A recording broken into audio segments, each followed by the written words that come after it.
Γεια σας από το Kids Save Lives! Εγώ είμαι ο Αναστάσης και αυτό είναι ένα ακόμη βίντεο του ανθρωπιστικού οργανισμού «Τα παιδιά σώζουν ζωές».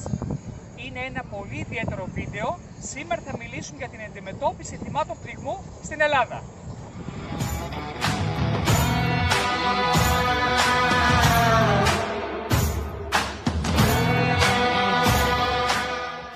Πνιγμός από υγρό στοιχείο ισούται με αναπνευστική ανακοπή, κάτι που σημαίνει ότι θα πρέπει να δώσουμε ιδιαίτερη σημασία στις εμφυσίσεις διάσωσης. Βρισκόμαστε ακόμη όμως υπό την απειλή του κορονοϊού, που δίνει τέλος πλέον στο φιλί της ζωής. Σε όλες τις περιπτώσεις, ευτυχώς όχι.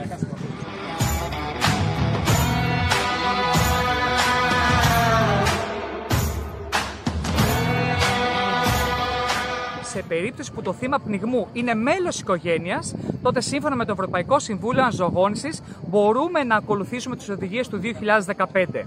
Εφόσον ζούμε στο ίδιο σπίτι με το θύμα, τότε θα βρισκόμαστε στην ίδια κατάσταση σχετικά με τον COVID-19 και τότε προτεραιότητά μας θα είναι να δώσουμε το καλύτερό μας σε αυτό, έτσι ώστε να σώσουμε τον άνθρωπό μας.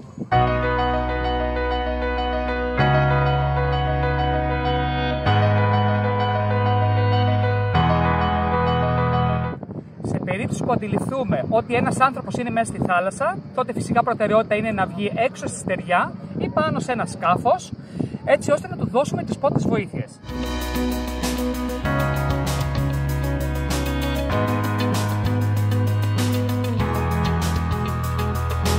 Έχουμε μπροστά μας ένα θύμα πνιγμού, τον Ευρυσθένη. Η Κατερίνα και η Πηγή είναι μέλη της οικογένειας, μαμά, κόρη και μέλος της οικογένειας. Τι θα πρέπει να κάνουμε σε περίπτωση που τον βγάλουμε έξω στη στεριά ή σε ένα σκάφος?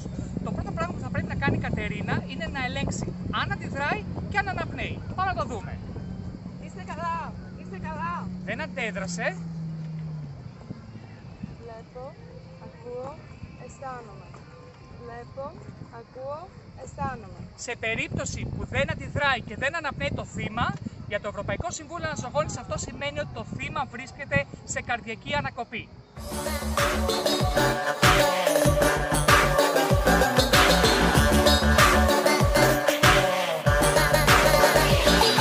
Ένα θύμα δεν αναπνέει. Ο ένας ο ανανύτης θα πρέπει να ξεκινήσει με τις σωτήριες 5 εμφυσίσεις διάσωσης και ο άλλος ο ανανύτης θα πρέπει να καλέσει το 166 και να πει 3 πράγματα. Ποιος είναι, πού βρίσκεται και τι ακριβώς συμβαίνει, ότι έχουμε να κάνουμε ένα θύμα πνιγμού, δεν αναπνέει και έχει ξεκινήσει καρδιοπνευμονική αναζωογόνηση και αν υπάρχει μια κοινότητα ή ένας ναυαγοσωστικός πύργος που υπάρχει αυτόματος εξωτερικός επινδυτής, γρήγορα να πάει να τον φέρει. Πάμε να το δούμε. Η Κατερίνα τώρα θα ξεκινήσει με τις 5 εμφυσίσεις διάσωσης και η Πηγή θα ξεκινήσει να καλέσει το 166 και να φέρει τον απεινιωτή. Πάμε. Γεια σας, ονομάζομαι Λιάκο Πηγή, βρίσκομαι στην περιοχή της Χανίνα στο Παντούρι. Με τις 5 εμφυσίσεις μπορεί να έχει ξεκινήσει το θύμα να αναπνέει. Αν δεν ξεκινήσει το θύμα να αναπνέει, θα κάνουμε κάρπα πλέον 30 θωρακικές CBS με 2 εμφυσίσεις μέχρι να έρθει ο αυτόματος εξωτερικός απεινιωτής. Πάμε. Και 1, και 2, και 3, και 4, και 5, και 6, και 7, και 8, και 9, και 10, και 1, και 2, και 3, και 4, και 5, και 6. Οι θωρακικές CBS είναι γρήγορες και δυνατές. 110 περίπου CBS το λεπτό, 5 με 6 εκατοστά βάθος και ίσο χρόνο CBS από CBS.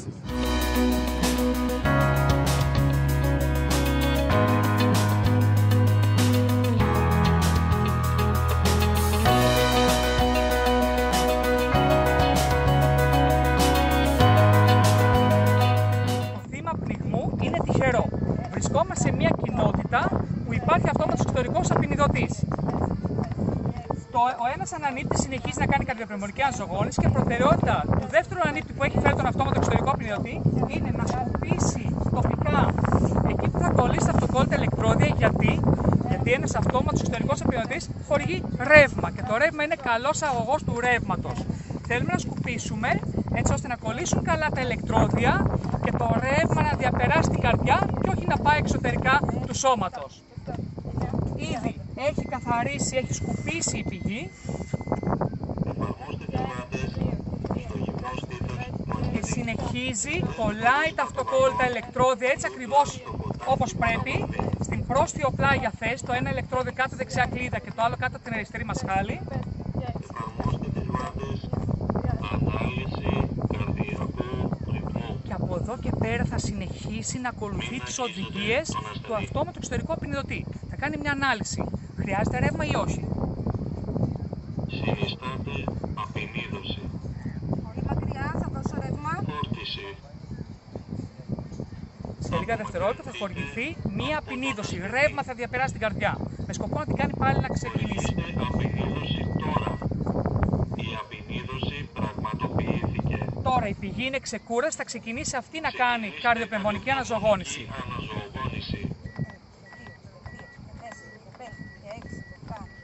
Και θα συνεχίσουμε κανονικά να ακολουθούμε τις οδηγίες του αυτόματου εξωτερικού απεινιδωτή.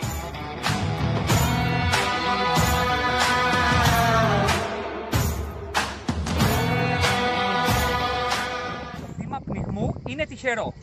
Άμεσα δώσανε εκπαιδευμένοι ανανύπτες 5 εμφυσίς διάσωσης, άμεσα ξεκίνησε η καρδιοπνευμονική αναζωογόνηση και πολύ γρήγορα έφτασε ένας αυτόματος εξωτερικός απεινιδωτής, μέσα σε 2, 3, 4, 5 λεπτά. Εάν το θύμα ξεκινήσει η καρδιά του και δώσει κάποιο σημείο ζωής, π.χ. να κουνήσει κάποιο μέλος του σώματός του, να ανοιγοκλείσει τα μάτια ή να ξεκινήσει να αναπνέει και το αναγνωρίσουν αυτό οι δύο ανανύπτες, θα πρέπει να σταματήσουν πλέον την κάρπα. Η καρδιά πιθανώς να έχει ξεκινήσει. Αυτό που θα μας εξασφαλίσει ότι αναπνέει είναι πάλι ο έλεγχος αναπνοής. Για ελέγξτε.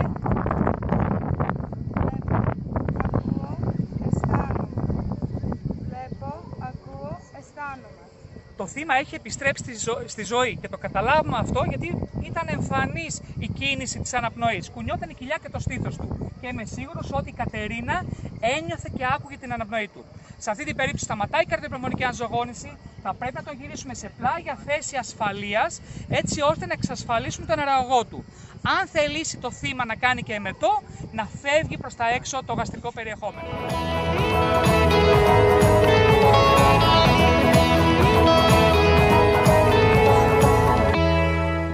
Σε μια άλλη περίπτωση που οι ανανύπτες δεν είναι μέλη της οικογένειας αλλά είναι τυχαίοι παραβρισκόμενοι. Το Ευρωπαϊκό Συμβούλιο Αναζωογόνησης προειδοποιεί: έχουν ευθύνη απέναντι στην οικογένειά τους, στους συναδέλφους και στην ευρύτερη κοινωνία, δεν θα πρέπει να κινδυνεύσουν και να κολλήσουν COVID-19. Θα προσεγγίσουν τώρα με ασφάλεια, παίρνοντας τα μέσα ατομικής προστασίας, θα φορέσουν γάντια και μάσκα.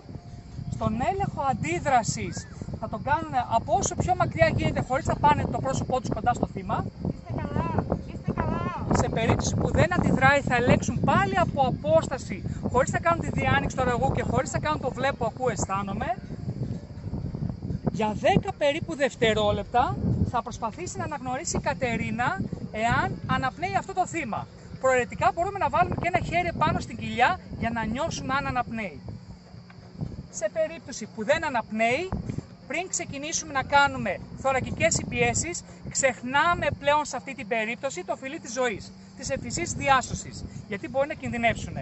Θα του βάλουμε πρώτα με προσοχή μια χειρουργική μάσκα καλύπτοντας το στόμα και τη μύτη. Αν δεν την έχουμε, ας βάλουμε ένα t-shirt, ας βάλουμε μια πετσέτα και να καλύψουμε καλά την περιοχή.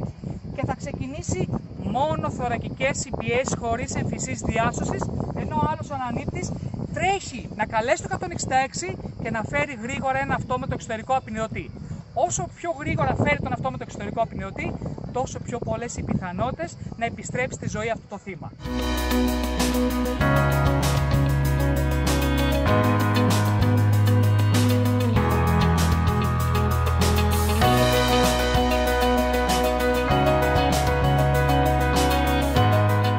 Κάποια tips σχετικά με τους πνιγμούς.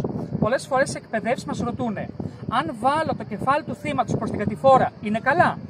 Θα πρέπει να αναγνωρίσουμε όλοι ότι το νερό που πήγε στους πνεύμονες δεν θα μπορέσει να βγει ακόμη και να έχουμε κάθεται κατακόρυφα το θύμα με το κεφάλι προς τα κάτω. Δεν θα βγει με αυτόν τον τρόπο. Θα φύγει μέσω της κυκλοφορίας, μέσω του οροπητικού συστήματος. Άρα λοιπόν σε οριζόντια θέση και κάνουμε ό,τι ακριβώς πρέπει να κάνουμε σε οριζόντια θέση.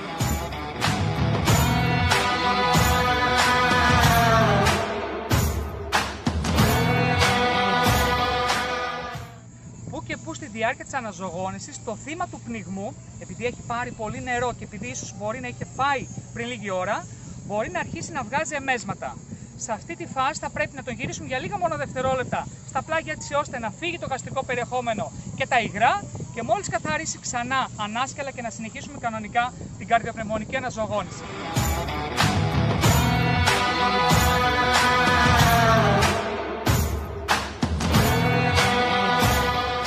Τελειώσαμε. Ήταν ένα ακόμη βίντεο του ανθρωπιστικού οργανισμού Kids Save Lives. Να ευχαριστήσουμε τον Σιμεών και την Baba Sales Yachting. Να μην ξεχάσετε να κάνετε ένα like στο βίντεο. Ένα σχόλιο για το επόμενο βιντεάκι που θα θέλατε να δείτε. Να κάνετε μια κοινοποίηση στους φίλους σας. Και μια εγγραφή στο κανάλι μας. Γεια χαρά από το Kids Save Lives!